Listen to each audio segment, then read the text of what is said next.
walang kayunan diri sa kalibutan. Isaliliway ka sa mga tao na sulod mo. I-judge ka sa mga tao. Dili ka akayan sa kaan ng chance. Kung ang pinaka-worst, wala na kayo pagkamon. Dilapitan na ito tungkol kay piling mong punong ni Jesus. Sa dinapagilay sa Santos, sukupahin ang atong nakita. Imbis na suko, patulisok sa atong mga sala na Tuhan. Iyan ang minumong ipakita ang iyang kalukoy ngadto sa mga nakasalang niya. Wala nang bigas ang mga tao na nakasalang niya. Mga isuon, nagpakita ini kung kumusta pamaayo ng Diyos na regalado. Ang mga sala na dihimo ako kaniya, wala ka kapakanyo o nakapausap sa iyang lugma ngadto sa iyang katawan. Ini ay pasabot nga dako kaayo ang paghigugma sa Diyos kanimo, kanako o kanako tanan. Gabisan ang pinakahintad dito sala, dili ang mapausap sa paghigugma sa Diyos ihang kanimo. Wala'y pagkang ang kayang maghaan sa tao aron kalingkad siya sa Ginoo. Kaya ang iyang gugma ay kanako, hingpit o dili gayon mausap. Kini maukulong naghatag kanako ng pagkaon.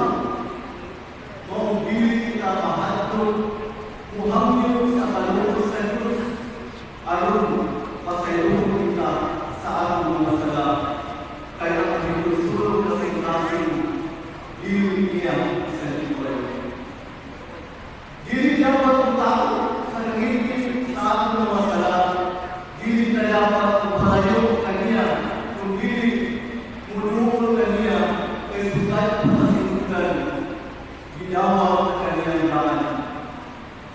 Dili mo kinahanglan ng Tuhan kumayo ang iya ang ikumaon.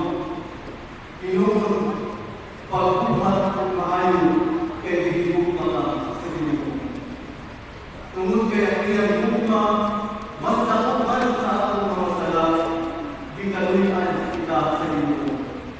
Di kaluyan kita niya, dili tungod kay hukukan ka, kumaayo ka tao.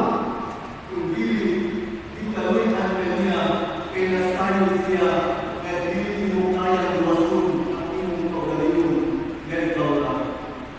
Di kaluyan ka niya, dili tungod kay maayo ka, kung dili, maayo siya, o nagkumaon siya.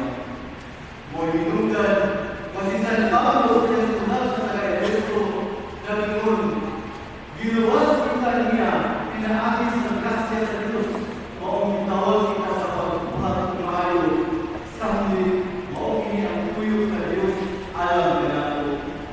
Epeso, Pagkulo 2, versikulo 8, nalito sa 10. Mga isuon, samli si Jesus, yung paamitan siya ng grasya sa pagpasayo na rin ka nato.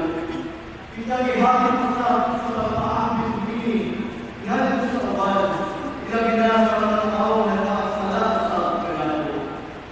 Ang pagpasayo, wala ang agad kung ganun ang mga pasayo ang mga tao na nakasala nimo.